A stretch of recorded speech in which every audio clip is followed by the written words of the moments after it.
بسم الله الرحمن الرحيم.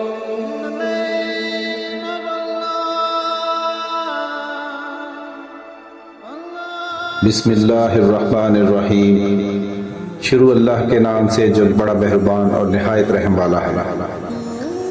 دوستو، آج کی ویڈیو میں حضرت سلیمان علیہ السلام اور جنات کے درمیان ہونے والی جنگ کا ذکر کریں گے. ویڈیو شروع کرنے سے پہلے آپ سے درخواست ہے کہ اگر آپ چینل پر نئے ہیں تو چینل کو سبسکرائب کر لیں اور گھنٹی کا بٹن بھی دبا دیں تاکہ ہر نئی آنے والی ویڈیو کا نوٹیفیکیشن آپ تک پہنچ سکے. تاریخ بتاتی ہے کہ حضرت داؤد علیہ السلام کے بعد جب آپ کے وارث حضرت سلیمان علیہ السلام نبی بنے تو وہ اللہ کے دربار میں دعا مانگنے لگے کہ اے میرے اللہ، مجھے وہ مرتبہ عطا فرما جو مجھ سے پہلے کسی کو نہ ملا ہو اور نہ ہی میرے بعد کسی کو ملے. وہ دور ایک عجیب دور تھا. لوگ جنات اور کالے جادو پر زیادہ یقین رکھتے تھے. اللہ تعالیٰ نے اپنے نبی سلیمان علیہ السلام کے لیے چرند پرند، ہوا اور جنات کو تابع کر دیا، اور اللہ کے نبی حضرت سلیمان علیہ السلام جہاں بھی کہیں کفر، نفرت اور انسانوں پر ظلم دیکھتے تو وہاں جا کر اپنے معجزات دکھاتے، اور یوں یہ لوگ آپ کو اللہ کا نبی مان کر صحیح راستے پر آ جاتے. اگر کوئی جن کسی انسان پر حملہ کرتا یا کوئی نقصان پہنچاتا تو آپ اس جن کو زنجیروں میں جکڑ دیتے. حضرت سلیمان علیہ السلام کا تخت آسمانوں پر پرواز کرتا تھا.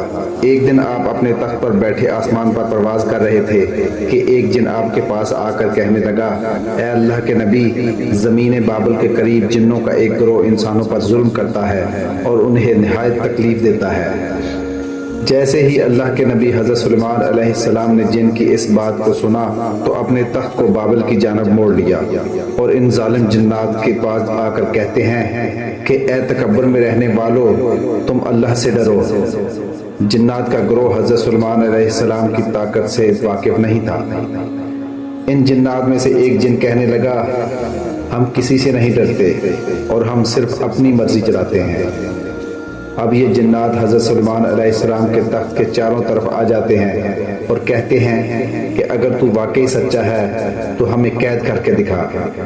یہ سننے کے بعد حضرت سلیمان علیہ السلام نے جیسے ہی اپنا عصا ان جنات کی طرف کیا تو ہوا اور مٹی کا ایک طوفان اٹھتا ہے اور زمین کو چیر کر لوہا نکلتا ہے اور وہ لوہا زنجیروں میں تبدیل ہو جاتا ہے. اب یہ زنجیریں ان جنات کی گردنوں پر لپٹ جاتی ہیں اور وہ تمام کے تمام جنات قید ہو جاتے ہیں. اب وہ جنات حضرت سلیمان علیہ السلام کے قدموں میں گر کر کہتے ہیں کہ آپ کون ہیں؟ جس پر حضرت سلیمان علیہ السلام نے فرمایا کہ میں اللہ کے نبی داؤد کا بیٹا سلیمان ہوں. اللہ نے مجھے اس زمین پر امن اور سلامتی کے لیے بھیجا ہے. اے گروہ جن، خبردار ہو جاؤ، اس زمین پر فساد نہ پھیلاؤ ورنہ اللہ کا عذاب تم کو تباہ کر دے گا. اب وہ تمام جنات حضرت سلیمان علیہ السلام کی نبوت اور اللہ کی وحدانیت کو تسلیم کر لیتے ہیں. سب کے سب امن، محبت اور سکون کے ساتھ زندگی بسر کرتے ہیں اور حضرت سلیمان علیہ السلام سے وعدہ کرتے ہیں کہ ہم کبھی بھی کسی انسان کو تکلیف نہیں دیں گے. یوں وہ کافر جن حضرت سلیمان علیہ السلام کے تابع ہو گئے. امید کرتے ہیں آپ کو ہماری آج کی ویڈیو پسند آئی ہوگی، اس لیے چینل کو سبسکرائب کریں، ویڈیو کو لائک کریں اور اپنے دوست و احباب کے ساتھ ضرور شیئر کریں. اللہ تعالیٰ آپ کا حامی و ناصر رہے.